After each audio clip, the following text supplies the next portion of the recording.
peces, mamíferos, reptiles, insectos y aves, pero también árboles, plantas, y todo ello lo conocemos gracias a grandes viajeras que, más allá de esos grandes exploradores de los que siempre nos ha hablado, también son las protagonistas de una historia sobre el conocimiento del mundo.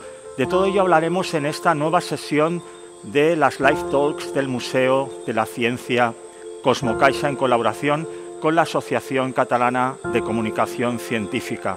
Hoy nos acompaña Carolina Martínez Pulido, de la Universidad de La Laguna. Hoy vamos a hablar de mujeres exploradoras, pero vamos a hablar también de cómo esas mujeres exploradoras describieron el mundo a través de la ciencia y del arte. Y lo vamos a hacer con una bióloga excepcional, lo vamos a hacer con Carolina Martínez Pulido, que es bióloga de la Universidad de La Laguna. Hasta hace muy poco pues impartía clases de biología en esta universidad, pero con el tiempo se ha ido especializando en divulgar el papel precisamente de las mujeres exploradoras. Antes precisamente de meternos en esta temática más particular, Carolina, bueno, en primer lugar, bienvenida, muchas gracias por aceptar la invitación de Cosmocaixa para estas Live Talks, pero yo lo que querría preguntarte es ¿qué importancia tiene el viaje, qué importancia tiene la exploración para la descripción del mundo, para la descripción de la naturaleza, del cosmos que nos rodea? Hola, saludos a todos y muchas gracias por invitarme a participar con vosotros. Tu pregunta es muy acertada porque el viaje tiene muchísima importancia en el mundo de las ciencias naturales. No cabe duda que en el caso de hoy, que vamos a hablar de las botánicas, pero bueno, también podemos incluir a los botánicos, aunque me gustaría resaltarlas a ellas, que han sido las más olvidadas, el hecho de acudir a regiones prácticamente inexploradas o muy poco estudiadas o muy poco analizadas, además regiones amplísimas y de lugares de distintos y muy diversos lugares del mundo, proporciona una información extraordinaria. No solo porque nos permite asomarnos a la gran diversidad biológica que existe en nuestro planeta, sino también porque gran parte de estos exploradores y exploradoras no solo han estudiado las plantas, los pájaros, los distintos animales, insectos, etcétera, sino que también han contactado y han procurado convivir con la gente del lugar. Entonces han aprendido muchísimas cosas, no solo, insisto, la parte biológica, la parte de la naturaleza, sino cómo los pueblos nativos del lugar interpretan lo que les rodea, cómo han utilizado y han sabido aprovechar las características de los árboles, las flores, los distintos vegetales, los distintos animales que los rodean sin destruir su entorno. Cómo se han ido a lo largo de muchos siglos adaptando y conviviendo con su entorno, conservando su belleza. Cosa que últimamente nosotros, los muy civilizados, no sabemos hacer, ¿no? Entonces es fantástico poder acercarnos a esas personas que nos dejan un legado de la convivencia con la naturaleza, el respeto a lo natural y la belleza, la enorme belleza que podemos encontrar.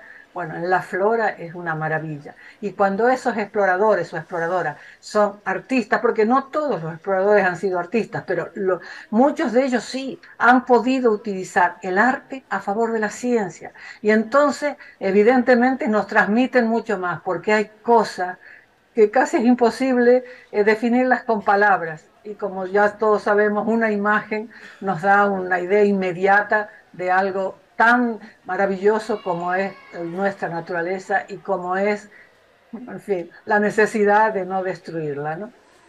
Muchísimas gracias, Carolina.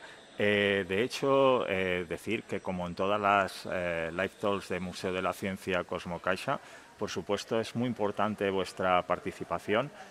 Cualquier pregunta que tengáis la podéis hacer llegar y yo la transmitiré, en este caso encantadísimo, a Carolina. Precisamente, Carolina, hablabas de este punto, hablabas de la importancia de la ilustración. Evidentemente el viaje nos permite romper tópicos, nos permite descubrir el cosmos, nos permite descubrir nuevos mundos, pero había que reflejarlo y hoy en día, pues sí, tenemos el vídeo, tenemos la fotografía, tenemos unas tecnologías impresionantes. Ahora hablamos constantemente de la inteligencia artificial, pero en los siglos XVII, XVIII, XIX, estos viajeros y viajeras, que es de lo que vamos a hablar sobre todo, solo contaban de dos métodos para registrar lo que veían en la naturaleza. Uno era la captura de especímenes y el otro era, como tú bien decías, un método muy, podríamos decir, un método que se avenía muy bien con los seres vivos, que para no destruirlos, que era el del dibujo, el de la ilustración, el viaje ilustrado, por decirlo de alguna manera. ¿Qué opinas del hecho que hoy en día lo que son las carreras universitarias, donde se utilizó siempre mucho el dibujo, por ejemplo en medicina, en la propia biología, en arqueología, en antropología, ahora hablabas del contacto con otros pueblos, ¿qué opinas de que esta asignatura de dibujo o estas asignaturas de dibujo científico hayan desaparecido?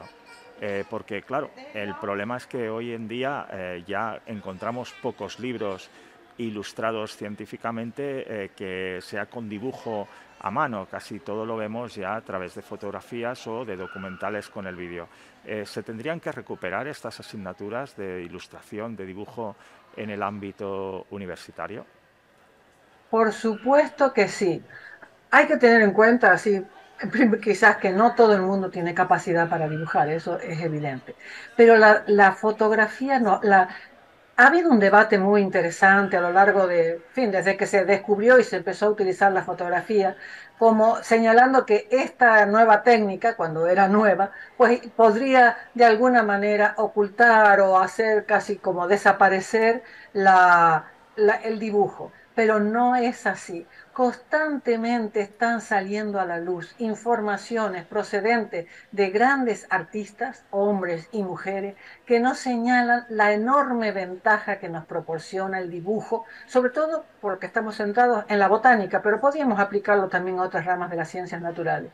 Porque es que, por ejemplo, cuando se hace una foto, es difícil enfocar todas las partes de una planta, si quieres, o de una flor. Siempre hay zonas que quedan desenfocadas o que quedan en la oscuridad o que quedan plegadas. Sin embargo, el dibujante puede dibujar todo, todo con absoluta nitidez y con absoluta claridad. Además, existe una técnica, bueno, una serie de condiciones o de aspectos que hay que cumplir a la hora de la ilustración científica que son magníficos porque nos llevan a subrayar que cuando hacemos una lámina se puede incluir la planta completa o en el caso que estamos viendo animales completos, pero también podemos dibujar con el mismo detalle y con la misma precisión y sin desenfocarlo otras partes. Entonces la ilustración tiene un poder enorme y es una pena que se lo considere como una actividad, bueno, es un desperdicio, que se considere que es una actividad anticuada, es una actividad preciosa que se debería conservar y estimular, porque nos puede proporcionar mucha más información. Las ilustraciones botánicas son una maravilla, igual las ilustraciones de animales o en el caso de la paleontología o de otras disciplinas. Realmente no se debería poner en el olvido o dejar a un lado algo tan excelente como el dibujo. Además que el arte significa, lo dije antes y lo repetiré otras veces porque a mí me encanta esa expresión, es una herramienta al servicio, puede ser una herramienta al servicio de la ciencia. El arte botánico, por ejemplo, no es lo que los grandes pintores, como, en fin, dibujaban flores o dibujaban plantas a la hora de ilustrar sus cuadros y que el rigor no tenía mayor trascendencia, sino simplemente que las flores o las plantas que dibujaban fueran bellas. Pero la ilustración botánica no es solo la belleza, aunque esta es muy importante, sino también la precisión. Es decir, los ilustradores e ilustradoras botánicos o zoólogos de distintas ramas de las ciencias naturales conocen lo que están dibujando, saben cuando dibujan una flor qué tienen que acentuar. Por ejemplo, las flores sirven para clasificar y describir las plantas. Entonces sabemos que hay que señalar con claridad los sépalos, los pétalos, es decir, la parte de la cubierta de la flor, las partes sexuales que son el androceo, el gineceo, su fruto, su semilla. Todas esas partes tienen que quedar bien dibujadas, incluso hasta el ciclo de vida de un vegetal, desde que nace, crece, se reproduce, muere, produce sus semillas, bueno, se reproduce, produce sus semillas y muere. El ciclo de vida también puede incluirse. Es decir, que hay láminas botánicas que ilustran los vegetales que tienen una riqueza extraordinaria y que realmente observándolas podemos detectar, podemos aprender muchísimo. Entonces, despreciar quizás no, pero minusvalorar el arte botánico o el arte en la ciencia es verdaderamente una gran pérdida. Por supuesto, siempre tenemos que subrayar que hay personas que no sabemos dibujar y que entonces no podemos participar en esa faceta de la disciplina, pero hay otras personas que son capaces de hacer maravillosos dibujos, que son científicos, que son dibujos que no es solo una cosa bonita, sino que contienen información científica rigurosa. Por lo tanto, los que dibujan también son científicos o científicas, también están haciendo ciencia. Y es una manera muy atractiva para servir, digamos, como de anzuelo, ¿no? De atracción a los jóvenes, a las futuras generaciones, para que se sientan interesadas, incluidas en ese tipo de actividad porque te deslumbra, porque verdaderamente hay algunas que son una verdadera maravilla. Muchísimas gracias, Carolina, Mm. por estas bellas palabras.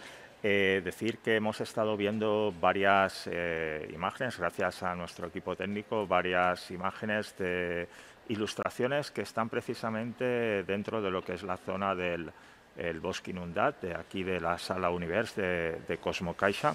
Bellas ilustraciones, ilustraciones científicas. Y una de las cosas que querría preguntarte, Carolina, bueno, además también recordar a nuestra audiencia que pueden trasladarnos todas sus preguntas. Una de las cosas que te quería decir es que has dicho un par de veces y de manera muy acertada que no todos y todas sabemos dibujar. Eh, por otro lado, sí que es cierto que más o menos todas y todos podemos coger un móvil y podemos realizar una fotografía. Aún así, por supuesto, también está la profesión de la fotógrafa, el fotógrafo, que conocen bien temas de iluminación, de composición y, por supuesto, cámaras. Y la prueba la tenemos en esta emisión en directo, ¿no? Que tenemos el mejor equipo técnico para realizar la emisión. Pero sí que es cierto que, de alguna manera, yo al menos a mis alumnos y alumnas y las personas que viajan conmigo cuando vamos por los trópicos, cuando me dicen, bueno, es que tú más o menos sabes dibujar. Yo creo que no, que el que sabía dibujar muy bien era mi profesor Jordi Sabaté y mi padre, ¿no? Pero yo no sé dibujar bien. Pero sí que es cierto que me esfuerzo muchísimo en dibujar, aunque no lo sepamos hacer de manera correcta o artística, porque de igual manera que cuando anotamos en nuestros cuadernos de viaje datos, parece, o al menos a mí me lo parece, que esos datos nos quedan muy fijados en la memoria, el dibujar, aunque lo intentemos y no lo consigamos de una manera maravillosa, pero si realizamos el esfuerzo de hacer un croquis, un esquema, eso seguramente se nos va a quedar mucho más grabado que cuando hacemos lo mismo 1000 fotografías con un teléfono móvil que muchas veces incluso se nos quedan almacenadas en un ordenador y no las volvemos a ver. En cambio, ese dibujo que hemos hecho al menos nosotros es algo que se fija mucho más, ¿no? ¿Qué opinas tú al respecto? Oh, me parece muy buena tu opinión.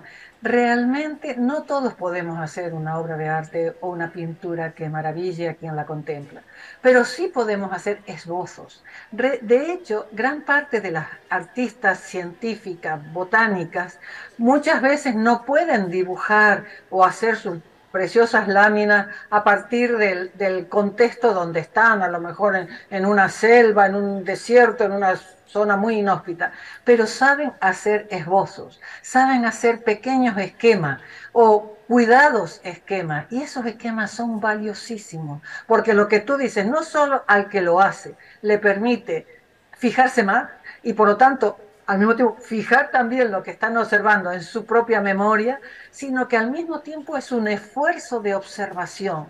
Y una de las características más importantes, o entre las características importantes que tienen los naturalistas, es la capacidad de observar los detalles, de saber encajar cada pequeña parte de lo que estás viendo en un contexto y que el que lo ve de primera impresión ya recoge muchísima información. Hay mucha información contenida en las imágenes que son muy difíciles de transferir a las palabras, que son muy difíciles de no sé, de igualar lo que se ve con lo que se puede describir hablando o escribiendo.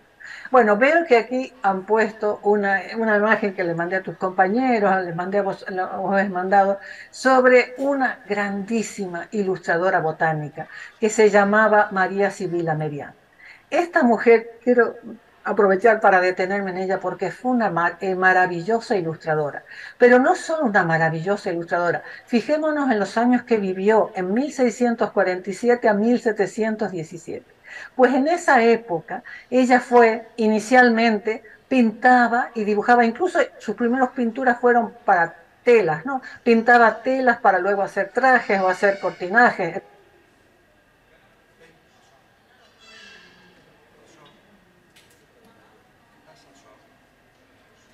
Sí, veo Se que... dedicó, sí, toqué algo sin querer, se dedicó, es que al mover las manos, se dedicó a cada vez más a estudiar los organismos vivos, insectos y plantas y su convivencia entre ellos, ¿no? El ciclo de vida de muchos insectos relacionados con las plantas. Y fue un extraordinario ejemplo de mujer aventurera, de mujeres que hizo cuando tenía 52 años, y pensemos a finales del siglo XVII, tenía 50 o principios del XVIII en esta transición, tenía 52 años y consiguió dinero para hacer una excursión, un viaje a Surinam. Ella vivía en Holanda y consiguió un viaje para desplazarse hasta Surinam, hasta la antigua colonia holandesa.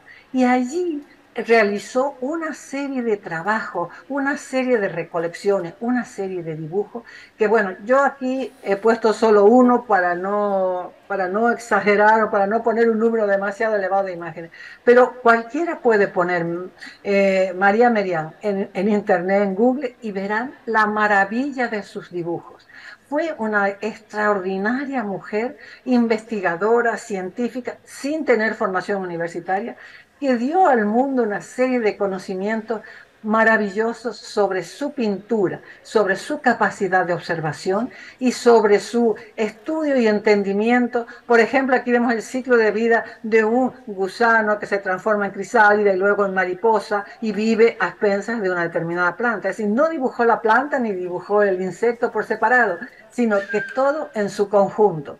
Y habiéndose desplazado a miles de kilómetros de su lugar de origen, y bueno, proporcionó una cantidad de información magnífica y fue una exploradora extraordinaria, sobre todo si pensamos una mujer de más de 50 años y en la transición entre el siglo XVII y XVIII, ¿no? Es una de las grandes figuras que ha permanecido, como muchas otras mujeres, siempre las que estudiamos un poco con perspectiva de género, queremos subrayar esa idea, ¿no? Han hecho unas contribuciones extraordinarias y sin embargo han permanecido olvidadas hasta hace poco tiempo que se ha recuperado su figura. María Merian es una de ellas. Maravilloso lo que hizo, maravilloso sus dibujos y la información que proporciona y además teniendo en cuenta la época en que lo hizo, ¿no? Muy bien, hago simplemente un recordatorio de que, insisto, podéis transmitirnos todas vuestras preguntas y de alguna manera las trasladaremos a Carolina para que os las pueda responder. Carolina, acabas de ponernos un ejemplo maravilloso de mujer botánica a la vez que gran artista. Y de alguna manera podríamos decir, con el siguiente ejemplo que nos quieras destacar, que aquello de que detrás de cada gran hombre hay una gran mujer es al revés. Podríamos decir que de cada gran mujer también hay detrás un hombre, ¿no? Es decir, muchas veces ocurre que seguramente estas naturalistas, estas botánicas e ilustradoras viajaban con sus maridos. Lo que pasa es que mientras los maridos habían tenido una formación, en algunos casos académica, ¿no?, como ocurrió en el siglo XVIII, XIX, incluso a principios del XX, pues ellas, por desgracia, se les había privado, ¿no?, de esta oportunidad de hacer estudios, y muchas veces eran las horas muertas, ¿no?, en esos momentos en que se las dejaba aparcadas, ¿no?, que ellas realizaban este trabajo. Por lo tanto, ¿qué podrías reivindicar de estas grandes mujeres y qué próximo ejemplo nos podrías poner, ¿no?, de una gran artista a la vez que botánica que puedas destacar como mujer exploradora? Bien. En primer lugar, quería decirte que es mucho más frecuente que haya grandes mujeres detrás de los grandes hombres o de los hombres conocidos que al revés. No hay muchos hombres, o por lo menos yo no he conocido a lo largo de lo que he leído, que estén dispuestos a ponerse detrás de sus mujeres. Al lado, sí, como colaboradores, etcétera. Ahora, la variedad de mujeres que han viajado y que han realizado estudios y que han sido exploradoras es enorme. Y hay algo, inicialmente lo hacían, ahora voy a hablar de las imágenes que estamos viendo, pero inicialmente, digamos, las primeras o las más tímidas, por decirlo así, o menos decididas, iban como esposas de exploradores y colaboraban por su cuenta, trabajaban por su cuenta, tenían grandes inquietudes y hacían cosas por su cuenta. Y o bien también colaboraban con sus maridos, por ejemplo, ilustraban sus libros, sus obras, su trabajo. Pero también hubo grandes pioneras, mucho más rebeldes, mucho más avanzadas, que ellas optaron por decir, por hacer su propia obra. Entonces, podemos encontrarnos digamos, un abanico de mujeres, ¿no? Las esposas, las que trabajaban en equipo y las que por sí mismas decidieron emprender sus propios proyectos y sus propios trabajos e hicieron cosas muy, muy buenas. Por ejemplo, hace un momento hemos visto una imagen de Marianne North. Marianne North es una mujer, exactamente la que tenemos aquí, es una mujer que vivió, como vemos, en pleno siglo XIX. Fue una ilustradora magnífica. He puesto solo un dibujo de ella para no extendernos demasiado y para tener un espacio mayor para también contemplar a otras. Ella viajaba con su padre, que era un botánico, y como junto a él aprendió gran cantidad de información, obtuvo gran cantidad de información, porque evidentemente hasta finales del siglo XIX o principios del XX las mujeres no podían incorporarse a la carrera académica. Y era una dibujante maravillosa. Su padre murió cuando ella tenía 42 años. En torno a 40 años, no sé exactamente si eran 42, en torno a 40 años su padre murió y le dejó una pequeña fortuna y ella la dedicó para viajar por todo el mundo. Y viajó por Brasil, viajó por Australia, viajó por Sudáfrica, fue incluso al Extremo Oriente, Indonesia, hizo una infinidad de viajes y pasó penalidades en el sentido de internarse en regiones totalmente hostiles, como ella misma ha relatado en algunos de sus escritos, aguantando mosquitos, arañas, bichos, barro, situaciones absolutamente inhóspitas. Pero eso no la amedrentó. Se dedicó a estudiar, pintar y analizar las plantas en condiciones naturales. Y las ilustraciones de Marianne North son una maravilla, tan maravillosa que el Jardín Botánico de Kew en Londres le dedicó un espacio. Hay una sala que se llama la Sala de Marianne North, que está decorada con las pinturas que ella realizó en todo el mundo. Y esas pinturas están colocadas, ordenadas, no de una forma meramente estética, sino que ella decidió cuál era el orden en que debían ponerse. Y bueno, es un salón que deja asombrado y maravilloso a todo aquel que acuda, ¿no? Podemos ver múltiples imágenes de la sala de Marianne North en el Jardín Botánico de Kew, que el Jardín Botánico de Kew, el Jardín Botánico de Londres, es uno de los mejores del mundo. Podemos ver en internet, vamos, admirarnos profundamente de los maravillosos dibujos que hizo. Además, como decía antes, que a mí eso me parece también muy interesante, no solo se dedicó a pintar y a observar las plantas y dibujarlas lo mejor posible, sino que convivió, una mujer que tenía dinero, que tenía posibilidades de vivir muy cómodamente, pues se dedicó a vivir a pasar periodos de tiempo con los nativos del lugar para aprender mucho más. Entonces podía dibujar no solo lo que veía, sino lo que significaba, haciendo imágenes que a lo mejor estaba resaltada lo que ella consideraba de interés, pero en el fondo de la imagen contemplaba, contenía el paisaje natural donde esa planta estaba incluida, lo cual proporcionaba muchísima más información. Y además tenía unos conocimientos de botánica sorprendentes para alguien que no había acudido nunca en su vida a la universidad, entre otras razones porque no se lo permitirían, ¿no? Entonces tenía formación autodidacta rigurosa. Y entonces las flores y las plantas que ella dibujaba, que muchas veces eran desconocidas, proporcionaban una gran cantidad de datos para los botánicos y botánicas que estaban en Gran Bretaña, en Londres o en distintos países del mundo. Descubrió especies nuevas, incluso hay especies que se han nombrado con el nombre de ella. Sabemos que en ciencias naturales el nombrar una planta o un animal con el nombre de su descubridor es un grandísimo honor, ¿no? Pues ella tiene plantas nombradas en su honor por lo bien que las dibujó, por lo bien que expresó el contexto y dónde estaban esos vegetales y toda la información que ha proporcionado. Ha sido una de las pintoras más valoradas. Últimamente bueno, se le ha dado mucha publicidad y hay gran cantidad de visitantes que van a Londres como turistas y que van a ver la habitación, la sala de Marianne North por lo atractiva que es. Y así, entre paréntesis, quiero señalar que también estuvo en Tenerife, aquí en Canarias, y también hizo unas pinturas muy bonitas que reflejan el contexto y la biodiversidad de las islas. Muy bien. Y recordar a toda nuestra audiencia que tenéis a disposición la plataforma de Cosmocaixa para hacernos llegar vuestras preguntas. Y Carolina, además de la señora North, realmente, efectivamente, puedo certificar que sus ilustraciones ahí colocadas en el Kew Gardens son una maravilla. ¿Qué personaje más querrías destacarnos? ¿Qué botánica, ilustradora, exploradora te gustaría destacarnos a continuación? Sí.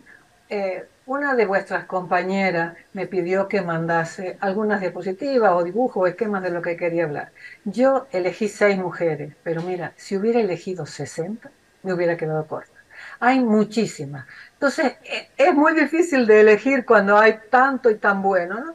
Pero en fin, otra que yo quería destacar porque a mí me ha resultado, siempre cuando uno lee una biografía te sientes como muy identificado o más identificado con unos autores que con otros. Hay una autora, una gran científica que se llama Alice Eastwood. Esta mujer fue maravillosa porque hizo una labor enorme. Ella es norteamericana y en la época en que vivió, como vemos aquí entre 1859 y 1953, ella vivía en California y trabajó en la Academia de las Ciencias de California como una gran conservadora y como una gran directora del herbario de la Academia de las Ciencias. Y hizo muchísimas aportaciones increíbles, fantásticas. Además, era una mujer como excepcional por su forma de ser, tenía un temperamento muy agradable, lo cual era bastante favorable para ella a la hora de entrar en contacto con los pueblos y los lugares donde se dirigía. Y claro, California, nos podemos imaginar todos, porque por las grandes extensiones es un lugar precioso y en aquella época, hace más de un siglo, pues mucho más, ¿no? Ella se hizo incursiones, hizo excursiones sola muchas veces a lugares que apenas estaban explorados o que incluso eran desconocidos. Descubrió infinidad de especies. Llevó todas esas especies a su herbario en la Academia de las Ciencias de California. Bueno, hizo que ese herbario se convirtiera en uno de los mejores del mundo. Hizo un trabajo maravilloso y además era muy valiente y con una iniciativa fantástica. Todos recordamos, bueno, la mayoría de la gente hemos oído hablar alguna vez de un enorme incendio que hubo, un terremoto y un incendio que hubo en 1906 en San Francisco. Pues ese incendio afectó al herbario. Y ella, cuando el herbario se estaba incendiando, y en el herbario se acumulan muchísimas plantas secas, ella entró en ese herbario y empezó a recuperar los especímenes más valiosos para conservarlos, para que no se perdieran. Fue extraordinariamente valiente y por eso se la consideró, en fin, aumentó incluso su valor como científica, como estudiosa, como defensora del medio ambiente. Luego también fue una enorme defensora de las secuoyas, de esos maravillosos árboles que hay en California.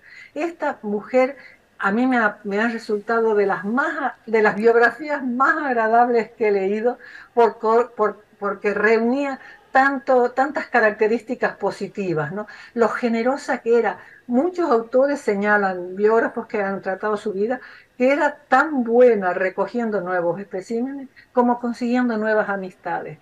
Después, eso de las buenas amistades hacía que la gente, cuando encontraba una planta extraña o encontraba algún material que pues, pensaban que a ella podía interesarle, pues se lo daban, ¿no? La llamaban, se ponían en contacto con ella pues eso enriquecía aún más sus logros. Realmente, vamos, una mujer muy alta, con una voz muy poderosa, una resistencia física enorme, y se desplazó durante largos años a lomos de una mula, sola por los enormes bosques de California, que en aquel tiempo, como decía antes, estaban casi inexplorados. Una anécdota, como se sentía muy incómoda con los vestidos que en esa época usaban las mujeres, de esas faldas largas y llenas de tela, pues cortó las faldas y ella misma diseñó un pantalón a partir de una falda, haciendo una costura vertical para que como un pantalón para que entrara una pierna en cada lado y no tener que ir arrastrando todas esas telas que le impedían realizar bien su trabajo. Además, otra cosa interesante que no quiero olvidarme de decir, estas grandes mujeres, esto sobre todo en el caso de mujeres, han servido de referentes, es decir, para estimular a las chicas jóvenes a que vean que se puede ser una exploradora, una aventurera, una persona que se arriesga a ir a caballo, a mula o a pie por sitios prácticamente inhóspitos sola y que puede hacerlo, que no es necesario ir acompañada de un señor que te defienda y saca la espada, sino que ellas pueden ir por su cuenta y hacer todo este tipo de expediciones. Y en una época en que las mujeres se mantenían en casa y sumisas y obligadas a mantenerse, en fin, con unos trajes rarísimos, una serie de condiciones que la limitaban totalmente su actividad, el ver mujeres de este estilo fue un referente magnífico. Tuvo muchas alumnas, mucha gente que quiso trabajar con ella y eso le dio también una gran amplitud a sus hallazgos y un gran beneficio para el contexto en que vivía. Pues bien, Carolina, precisamente ahora que hablabas de que eran mujeres valientes, tenemos ya un buen grupo de mujeres valientes que se han lanzado a hacernos sus preguntas. Ahora, en el rato que nos queda, sí que te pediré que no nos alarguemos mucho las respuestas porque si no creo que no vamos a poder responderlas Sí, todas. sí, sí. No te preocupes, si todo lo que dices es interesantísimo, pero sí que es cierto que ahora ya tenemos 4 o 5 preguntas precisamente de estas mujeres valientes. Beatriz Saro, por ejemplo, nos pregunta ¿por qué has comentado que hasta hace poco estaban en el olvido todas estas mujeres y que ahora ya no están olvidadas? ¿Cómo se les está reconociendo? ¿Cuál es el trabajo que hacéis personas como tú para reconocer a estas botánicas, exploradoras y artistas? Bueno, primero, mi trabajo es bastante insignificante. Yo solo me dedico a divulgar lo que otras han hecho. Pero esta pregunta me parece acertadísima, porque verdaderamente hoy las mujeres jóvenes, los hombres también, pero sobre todo las mujeres jóvenes, las chicas, no saben el esfuerzo tan grande que hay en nuestro pasado, en nuestra historia, para que las mujeres pudieran incorporarse al mundo de la ciencia. Tenemos que pensar que hasta el siglo, bueno, durante el siglo XVII, vamos a partir de la ciencia moderna del siglo XVII en adelante, las mujeres eran marginadas, pero totalmente marginadas. Además, considerando desde el punto de vista biológico de que intelectualmente eran inferiores a los hombres. Entonces existía un dicho que a mí me parece horrible, pero que se incrustó en el pensamiento de la ciencia no es cosa de mujeres. A partir de los, resumiendo mucho, a partir de los años 60 y 70 del siglo pasado, en 1960, 70, cuando hubo también estos movimientos de liberación de las mujeres, ya las mujeres habían conseguido el sufragio universal, pero el movimiento de liberación que se expandió mucho en los Estados Unidos con la cultura hippie, nació ahí con la gente que estaba en contra de la guerra del Vietnam, etcétera. No quiero ampliarlo mucho, pero en fin, ahí en esa época muchas mujeres empezaron a tomar conciencia de algo que era evidente, pero que no se habían dado cuenta. No nos habíamos dado cuenta porque yo en esa época ya existía, ya era una mujer joven, y no me había dado cuenta de que la ciencia y lo que me enseñaban en clase y lo que me transmitían los libros de texto estaban todos basados en trabajos de hombres. Entonces, estas mujeres empezaron a plantearse que cómo era posible que las mujeres no hubieran hecho nada a lo largo de la historia de la ciencia. Y empezaron a escarbar y encontraron muchísimas mujeres. A partir de los años 70 hasta ahora, si nosotros miramos la bibliografía, veremos que han empezado a brotar, a recuperarse una increíble cantidad de mujeres que antes estaban ocultas. Los trabajos de mujeres se consideraban secundarios, se consideraban, bueno, cuando eran muy buenos, mientras las mujeres estaban vivas, se reconocía su valor, se les daban premios, se les otorgaba una serie de medallas, etcétera. Pero en cuanto morían, ese trabajo pasaba a la más oscura de las oscuridades. Y luego, a partir, insisto, de los años 70, sobre todo porque a partir de esa fecha, las mujeres empezaron a incorporarse masivamente a la universidad, porque pensemos que las universidades se fundaron en el siglo XII, se reformaron en el siglo XVII, pero se incorporaron las mujeres a finales del XIX. Las mujeres se incorporaron, por ejemplo, se permitió que las mujeres acudieran a la universidad en España en el año 1910. Fíjense ustedes, 1910, eso hace poquísimo. Pues bien, entonces, a los años 70 ya había muchísimas chicas en la universidad, muchísimas jóvenes graduándose, y empezaron a decir, ¿pero esto qué es? Pero es que no ha habido mujeres en la ciencia, y cuando empezaron a escarbar, a analizar, a buscar en los museos, en los archivos, en distintos centros, se encontraron con una enorme cantidad de mujeres injustamente olvidadas. Es decir, la idea esa, la ciencia no es cosa de mujeres, estaba tan metida en la mentalidad de la época que se ocultó trabajos maravillosos hechos por mujeres. Cuando esos trabajos eran muy buenos, se atribuían a sus compañeros varones, o se atribuían a su padre, a su hermano, a su colega, a lo que fuera. Eso ha sido terrible a lo largo de toda la historia. Y afortunadamente, a partir de 1970, nació lo que se llama el pensamiento con perspectiva de género. Y un gran número de mujeres han ido creciendo, aumentando, trabajando en este contexto y han ido sacando a la luz y seguimos haciéndolo. Es decir, hoy en día todavía se está sacando a la luz mujeres fantásticas, maravillosas, totalmente e injustamente olvidadas. Entonces, esa labor es para aplaudir. Muy bien, muchísimas gracias, Carolina. Mira, Patricia Pina nos pregunta, ¿nos podría nombrar alguna exploradora actual?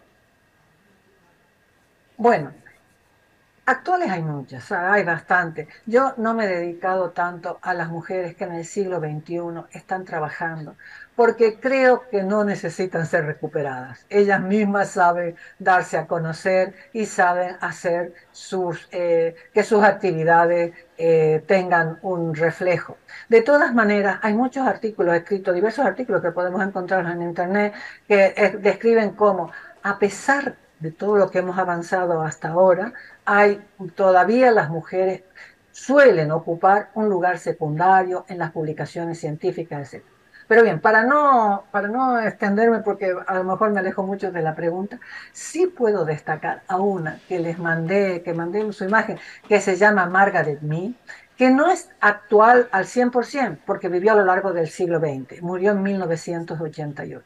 Esta es una de las grandes exploradoras maravillosas, porque fue una gran exploradora y una artista, y vamos, fantástica. Esta mujer viajó cuando tenía cerca de 40 años, en torno a 40 años. Ella era británica, había estudiado biología y había hecho una serie de trabajos en Gran Bretaña, en Londres, porque vivía en Londres. Y luego, cuando tenía como 40 años, bueno, por razones personales, que tenía una hermana que vivía en Río de Janeiro, viajó a Brasil. Y cuando llegó a Brasil se quedó absolutamente deslumbrada por lo que encontró. Pero pensemos que esto ya prácticamente una contemporánea. Si murió en 1988, pues una mujer casi de nuestra época, ¿no? Un poquito anterior, pero no mucho. Y ella fue por su cuenta. Estaba casada y su marido era un comercial de arte, pero ella por su cuenta, sola, acompañada de un guía, se introdujo por el río Amazonas a realizar una serie de excursiones, bueno, excursiones que duraban muchísimos días, a veces meses, ¿no? Que por este río, descubriendo cosas maravillosas. Ella tiene una serie de imágenes que cualquiera las puede ver en internet, que son verdaderamente, cómo alguien puede dibujar así, muchísimo más bonito que una fotografía, con unos de serie de detalles maravillosos. Y una de sus últimas expediciones descubrió la llamada flor de la luna. Eso es como un cuento precioso, porque es una flor de un cactus que florece solo entre el mes de mayo y junio al año, una vez al año y por la noche. Ella hizo 15 expediciones a lo largo de más de 30 años para intentar encontrar esa flor. Y al final la encontró. Y la llamó la flor de la luna porque florece y se abre por la noche en unas regiones de lo más inhóspitas, inhóspitas no, sino difíciles de alcanzar de la Amazonía brasileña. Y esa flor cuando se abre suelta como una especie de aroma, de perfume, que por eso este dibujo que está aquí, ella, esta foto que está aquí ella de perfil, es como inhalando ese maravilloso perfume. Y fue junto con, en un equipo, en esta vez no fue sola, la última vez no fue sola, sino en un equipo del que formaba parte Toni Morrison. Toni Morrison es una escritora afroamericana que es premio Nobel. Y esa autora, Toni Morrison, ha descrito lo maravilloso que fue con palabras muy buenas, lo maravilloso que fue cuando el equipo llegó al lugar donde estaba ese cactus, porque es un cactus pequeño que crece epífito. Epífito quiere decir que crece sobre otra planta, no en el suelo, sino sobre otra planta. Es muy raro encontrar cactus en zonas tan húmedas como la Amazonía, pero este existía ahí. Y entonces ese cactus se abrió por la noche y todos los que estaban ahí vieron aquella maravillosa flor con un perfume exquisito que rodeando el contexto iluminado solo por la luz de la luna.